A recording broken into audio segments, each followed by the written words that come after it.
Remaja adalah tonggak perubahan peradaban dalam setiap sejarah. Jadi seorang remaja harus mampu membuat satu perubahan, tentunya perubahan yang lebih baik. Terkait dengan bulan suci Ramadan, sebagai seorang remaja, yang pertama harus sungguh-sungguh mempraktekkan ilmu tentang puasa. Tidak hanya puasa secara zahir, tapi juga puasa secara batin. Ini yang pertama, karena ini merupakan dasar agar karakter seorang pemuda benar-benar dibangun di bulan Ramadan ini. Yang kedua, ketika sudah berusaha mengamalkan sungguh-sungguh makna puasa zahir dan batin, berusaha untuk mengimplementasikan ilmu-ilmu yang sudah didapat dalam perilaku sehari-hari. Artinya, puasa jangan dijadikan alasan untuk mengurangi kegiatan yang sudah menjadi rutinitas. Puasa harus menjadi hal yang menyemangati kegiatan ini, dan seharusnya lebih giat dalam berkegiatan karena fondasi awal saat tadi sudah mulai dibangun.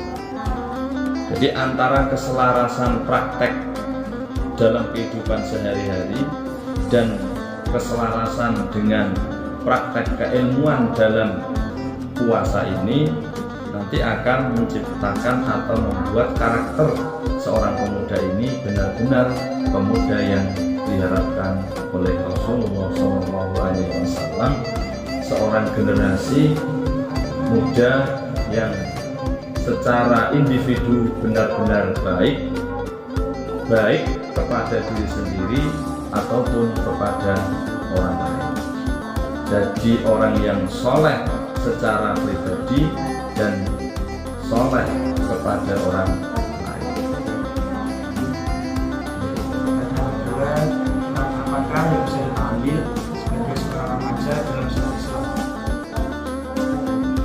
Seorang remaja tentu harus ikut berperan dalam mensyiarkan Islam. Syiar Islam di sini maknanya adalah melestarikan ajaran-ajaran Ahlus Sunnah wal Jamaah, ajaran-ajaran guru-guru kita, terutama dalam praktek kehidupan sehari-hari.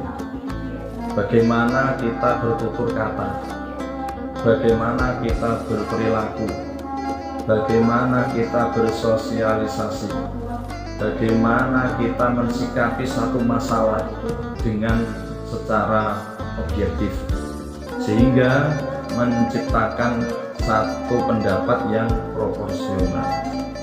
Itu yang harus dilakukan, dan peran aktif terutama dari para remaja.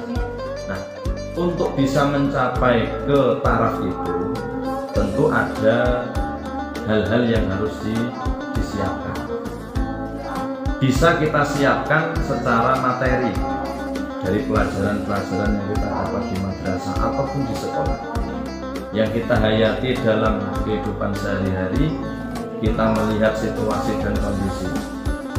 Tentu hal itu semua tidak akan bisa kita lakukan ketika tidak ada keinginan dari kita masing-masing. Jadi yang utama adalah niatan kita untuk menjadi pribadi yang lebih baik. Kita iringi dengan ilmu pengetahuan yang kita dapat dari para masyayikh, para guru-guru kita, dan kita implementasikan dalam praktek kehidupan kegiatan kita sehari-hari. Itu yang bisa kita lakukan dalam peran aktif. Otomatis ketika kita berperan dalam satu kegiatan, secara tidak langsung kita mensyiarkan ajaran-ajaran baginda Nabi Muhammad SAW dalam syariat Islam. Untuk pertanyaan yang ketiga, apa yang bisa kita ambil dari cerita para sahabat untuk perjuangan syariat Islam?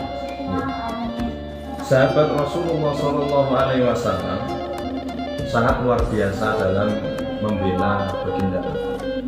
Kalau kita menelisik lebih dalam lagi, ternyata pada masa perjuangan Rasulullah, baginda Nabi itu dikelilingi oleh para remaja. Bahkan riwayat-riwayat yang ada itu menyebutkan rata-rata sahabat ketika masa perjuangan baginda Nabi itu berumur sekitar 20 tahun ke bawah. Nama-nama besar dari sahabat yang sering kita dengar ya, seperti Zubair ibn Awam, ya, Sa'ad bin Abi Waqqas, sahabat-sahabat yang lain itu masih dalam umur sekitar 20 tahunan ke atas lebih sedikit.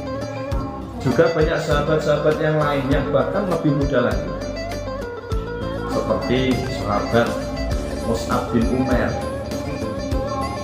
salah seorang sahabat yang diutus ke Madinah.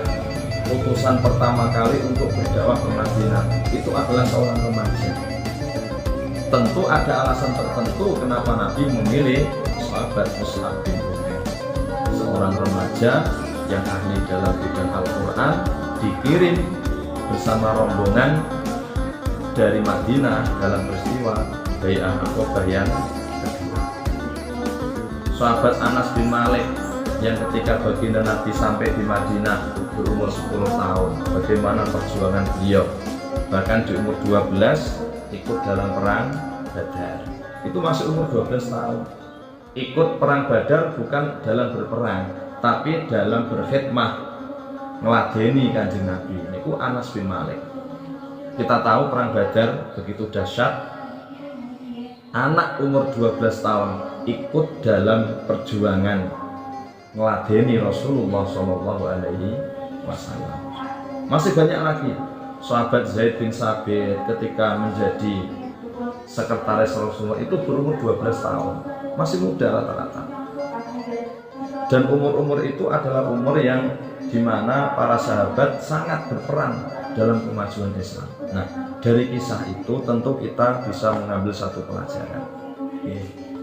Bagaimana sahabat-sahabat yang umur belasan tahun memberikan atau mewakafkan dirinya untuk berjuang di jalan Allah dengan kemampuan masing-masing, dengan apa yang dimiliki, dengan passion masing-masing. Tentu ini satu pelajaran ibrah buat kita. Sebagai seorang pemuda, tentu kita harus bisa meniru para sahabat.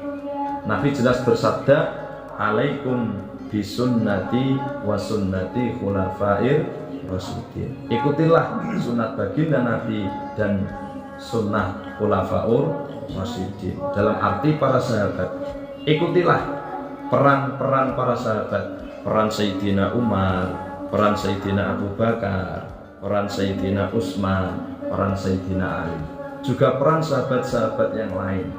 Ashabi kan nujum bi ayyihimu iktadaitum ihtadaitum. Sahabat baginda Nabi itu ibarat bintang di langit. Ketika kamu mau mengikuti bintang tersebut, maka kamu akan mendapatkan petunjuk dari Allah Subhanahu wa Ta'ala. Sebegitu banyaknya sahabat, bahkan dalam kisah sejarah itu 200 sahabat itu umurnya sekitar segitu, umur 20 tahun menginjak 21, bahkan banyak yang di bawah itu. Ada yang tertolak di perang Badar, di perang Uhud karena kurang dari umur tapi ingin ikut berjuang, seperti sahabat Zaid bin Sabit itu ditolak di perang Badar dan di perang Uhud karena umurnya belum sampai 15 tahun. Banyak sahabat yang masih usia remaja saat itu. Jadi kita meniru dari apa yang dikisahkan kepada kita dari para sahabat, tentu kita bisa melakukan apa yang kita miliki, apa yang kita pahami sebisa mungkin untuk mengembangkan kemajuan di daerah kita masing-masing dengan bakat yang kita miliki, dengan passion yang kita miliki. Seperti itu. Pertanyaan selanjutnya itu, upaya apa yang bisa dilakukan para remaja untuk perjuangan syiar Islam di zaman ini? Upaya yang paling tepat adalah dengan memperbanyak ilmu pengetahuan, dengan memperbanyak melihat dan mencari pengalaman.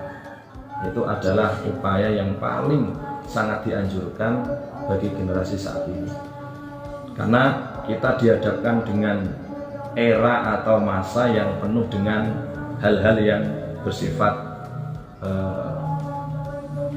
kamuflase, sesuatu yang dohire ketok bener tapi jebule ora bener, perkara sing ora bener ketoke perkara sing bener. Dan untuk selamat dari itu semua hanya dengan ilmu pengetahuan. Tentu ilmu yang didasari dengan niatan hati yang ikhlas, ilmu yang diniati dengan ketulusan, dan ilmu yang benar-benar memiliki sanad kepada Rasulullah SAW. Karena ketika kita sudah memiliki ilmu tersebut, pengetahuan dari romo-romo yai, para masyayikh, kita akan bisa melihat semua masalah ini dengan objektif, sehingga kita bisa menyikapinya dengan cara yang proporsional. Nah, hal-hal semacam ini harus menjadi pedoman kita. Cobaan, ujian, godaan di era remaja ini sangat luar biasa. Kemajuan teknologi harus kita manfaatkan sebaik mungkin. Jangan sampai kita tergerus dengan arus. Jangan sampai kita dikalahkan kemajuan teknologi, tapi tidak kita manfaatkan untuk kebaikan, terutama untuk syiar Ahlussunnah wal Jamaah. Pertanyaan terakhir, berikan pesan untuk para remaja zaman ini untuk kemajuan Islam. Sebagai seorang remaja, tentu kita memiliki passion masing-masing. Kita memiliki bakat masing-masing, dan minimal kita sudah mengetahui mana yang kita tuju, mana yang kita inginkan. Ketika kita sudah memiliki apa yang kita inginkan sesuai dengan kemampuan kita, tentu kita akan berusaha sebaik mungkin untuk mencapai keinginan tersebut. Dalam rangka mencapai apa yang kita inginkan, kita tetap berusaha istiqomah dalam kebaikan-kebaikan yang sudah diajarkan oleh guru-guru kita. Sambil mengejar cita-cita, kita tetap menambah pengetahuan, tetap kita menyambung roh kita kepada guru-guru kita. Jangan lupakan guru-guru yang sudah mengajarkan keilmuan kepada kita. Minimal setiap setelah sholat fardu kita kirim Fatihah, itu untuk menyambung roh keilmuan kita, agar apa yang kita raih nantinya benar-benar mendapatkan ridho dari Allah dan mendapatkan ridho dari orang tua, juga mendapatkan ridho dari guru-guru kita. Nah, bekal inilah yang nantinya akan menjadikan seorang pemuda benar-benar menjadi pemuda yang mensyiarkan Islam, pemuda yang memberikan kemajuan kepada agama Islam. Semakin dia menggapai cita-cita, maka seiring dengan itu juga kemajuan Islam akan terwujud. Seperti itu.